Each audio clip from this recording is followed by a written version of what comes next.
Selamat siang pemirsa.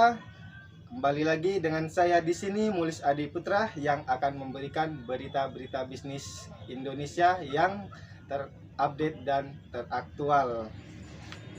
Nah, sebelum itu saya di sini akan selalu mengingatkan pada pemirsa semua agar selalu menerapkan 3M, yaitu memakai masker, mencuci tangan dengan sabun, dan menjaga jarak. Pemirsa, dalam berita pada siang hari ini, saya akan menyajikan tentang laporan keuangan Bank Cims Niaga Tbk dari sumber dana bank, jasa-jasa bank lainnya, dan pinjaman yang diberikan. Nah, sebelum kita masuk pada pokok pembahasan, alangkah baiknya kita mengetahui terlebih dahulu profil singkat PT Bank Cims Niaga Tbk. Nah, di sini adalah rincian singkat dari profil PT Bank Cims Niaga. Nah, nama bank yaitu PT Bank Cims Niaga yang bergerak di bidang layanan perbankan. PT yang berdiri pada 26 September 1955. Lalu berubah nama menjadi perusahaan terbuka yang menyesuaikan terhadap Undang-Undang Nomor 40 Tahun 2007. Dan pada tahun 2008 berubah menjadi PT Bank Cims Niaga Tbk. Nah, dari segi kepemilikan, ini dari Cims Group memiliki 91,48% dan PT Komersial Kapital 1,02% dan pemegang saham publik yang kurang dari 5% yaitu 7,50%. Nah, dari perjalanan sejarahnya, PT Bank Cims Niaga Tbk ini memperoleh banyak penghargaan. Salah satunya yaitu pada tahun 1987 PT Bank Cims Niaga menjadi bank lokal pertama di Indonesia yang menawarkan layanan melalui Automatical Teller Machine atau ATM di Indonesia. Yang sampai saat ini pencapaian ini dikenal luas dengan masuknya Indonesia ke dalam dunia perbankan modern. Nah, PT Bank Cims Niaga ini di tahun 2019 memiliki jumlah aset yaitu 274,1 triliun rupiah dan memiliki dua entitas anak yaitu dengan nama PT Bank Cims Niaga Finansial dengan 99,93% yang bergerak di bidang pembiayaan konsumen. Dan yang kedua yaitu entitas anak PT Cims Niaga bernama PT Cims Niaga Sekuritas dengan 94,78% yang bergerak di perusahaan efek. Nah, PT Bank Cims Niaga pada tahun 2004 baru meluncurkan yang namanya perbankan syariah, dan pada tahun 2009 menjadi bank dengan bank terbesar kelima di Indonesia. Nah, untuk visi misinya dari PT Bank Cims Niaga yaitu visinya menjadi perusahaan ASEAN yang terkemuka, sedangkan misinya sendiri yaitu menyediakan layanan perbankan universal di Indonesia secara terpadu sebagai perusahaan dengan kinerja unggul di kawasan ASEAN dan kawasan utama lainnya, serta mendukung percepatan integritas ASEAN dan menghubungkan dengan kawasan yang lain. Nah, itulah sedikit profil singkat dari PT Bank Cims Niaga. Selanjutnya kita langsung masuk pada pokok pembahasan, yaitu yang pertama yaitu sumber dana bank. Mungkin ada beberapa dari pemirsa yang belum tahu kenapa sih bank bisa meminjamkan uang segitu banyak. Dari mana dapat uangnya? Nah, untuk menjawab pertanyaan tersebut, saya akan menjelaskan apa yang namanya sumber dana bank. Nah, menurut ketentuan yang berlaku, sumber dana bank itu didapat dari 5 sumber. Anda bisa dilihat di monitor sebelah kiri saya. Yang pertama yaitu dana dari modal sendiri atau pihak pertama. Yang kedua yaitu dana dari pinjaman atau pihak kedua. Selanjutnya yaitu dana dari deposan atau pihak ketiga. Yang keempat yaitu sumber dana lainnya, dan yang terakhir yaitu surat berharga yang diterbitkan. Nah, untuk sumber dana dari PT Bank Cims Niaga Tbk di sini saya akan membahasnya dari laporan keuangannya per tanggal 2019. Pemirsa bisa dilihat di layar kiri sebelah saya.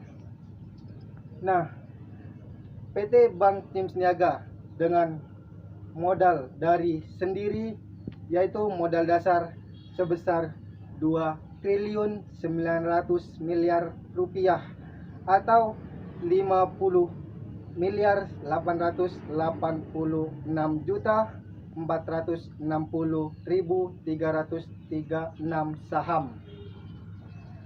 Selanjutnya yaitu dari modal yang ditempatkan dan disetor penuh sebesar 1.612.325.350 rupiah atau 25 miliar saham.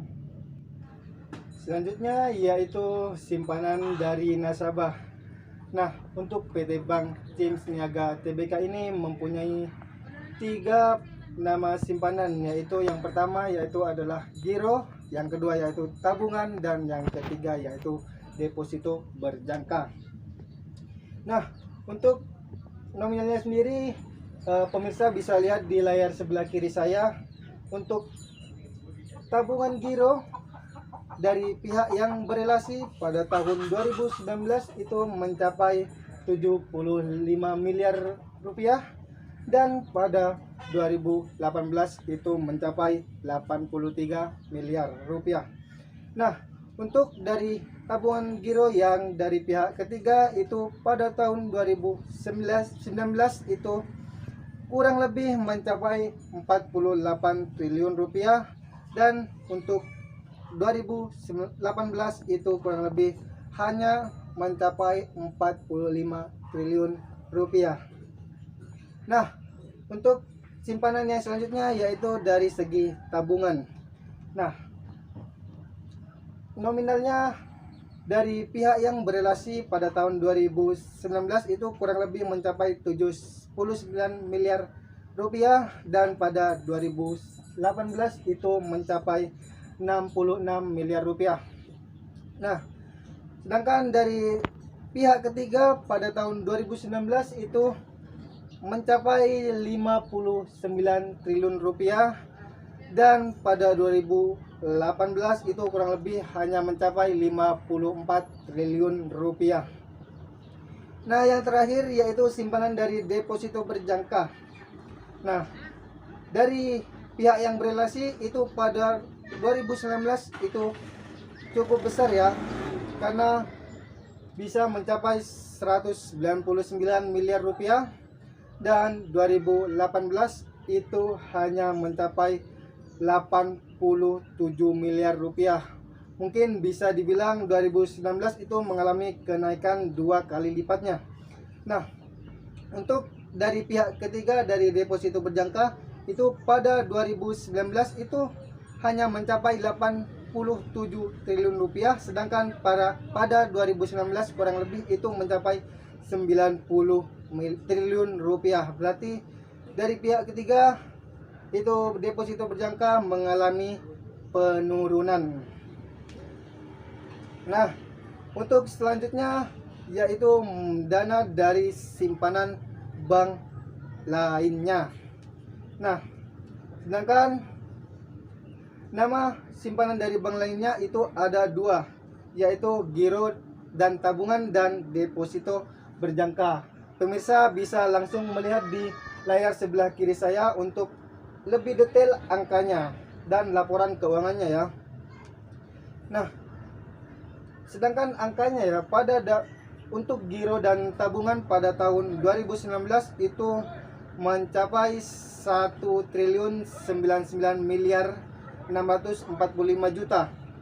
Sedangkan pada tahun 2019 itu mencapai 1.439.890 juta rupiah. Berarti untuk simpanan dari bank lainnya itu mengalami penurunan dari segi giro dan tabungan. Nah, sedangkan selanjutnya yaitu dari deposito berjangka pada tahun 2019 itu sangat kecil ya, hanya mencapai 264.941 juta rupiah. Nah, sedangkan itu pada tahun 2018 itu sangat tinggi, yaitu mencapai 1.488.803 juta rupiah. Nah, berarti dari 2019 ke 2018 itu mengalami penurunan ya, karena dari semua tabungan. Nah, untuk selanjutnya yaitu sumber dana dari pinjaman yang diterima. Nah, untuk PT Bank Cims Niaga ini memperoleh pinjaman yang diterima pada tahun 2019 itu mencapai kurang lebih 2.600 miliar rupiah. Dan sedangkan pada tahun 2018 itu hanya mencapai 2.100 miliar rupiah. Nah, untuk dana selanjutnya yaitu dari efek-efek yang diterbitkan. Nah, untuk PT Bank Cims Niaga sendiri Anda bisa lihat di layar monitor sebelah kiri saya. Efek yang diterbitkan pada tahun 2019 itu mencapai 7.503 miliar rupiah, sedangkan pada tahun 2018 itu hanya mencapai 5.200 miliar rupiah. Nah, untuk selanjutnya, untuk rincian-rincian dari sumber dana yang saya jelaskan tadi, Anda bisa langsung melihat di sebelah kiri saya laporan catatan atas laporan keuangan yang saya tampilkan di sebelah kiri monitor saya untuk lebih jelasnya. Nah, itulah sumber dana dari PT Bank Cims Niaga. Nah, untuk pembahasan selanjutnya yaitu saya akan menjelaskan tentang jasa-jasa bank lainnya. Nah, di zaman modern yang sekarang ini, selain pendapatan dari sektor pengkreditan dari nasabah, sekarang bank juga mempunyai jasa bank lainnya yang nantinya diharapkan dapat lebih meningkatkan pelayanan kepada masyarakat luas dan nasabahnya untuk mengembangkan pangsa pasar itu sendiri. Nah, untuk jasa-jasa bank lainnya dari PT Cims Niaga itu terdiri dari 3. Yang pertama yaitu pendapatan provisi dan komisi lainnya. Selanjutnya yaitu transaksi mata uang asing, dan yang terakhir yaitu pendapatan bukan operasional. Nah, untuk lebih jelasnya, rinciannya dan jumlah dari tahun 2019 itu Anda bisa lihat dari sebelah kiri saya. Untuk pendapatan provisi dan komisi lainnya itu pada tahun 2019 itu kurang lebih mencapai 2 triliun 200 miliar rupiah, dan 2018 itu hanya mencapai 2 triliun 151 miliar rupiah. Sedangkan untuk transaksi mata uang asing pada tahun 2019 itu hanya mencapai 2 miliar rupiah, dan pada tahun 2019 itu lebih besar dengan mencapai 38 miliar rupiah. Nah, untuk pendapatan lainnya yang terakhir yaitu pendapatan bukan operasional. Nah, untuk 2019 itu PT Bank Cims Niaga itu mencapai 20 miliar rupiah, sedangkan pada 2018 itu mencapai 2 kali lipatnya, yaitu 56 miliar rupiah.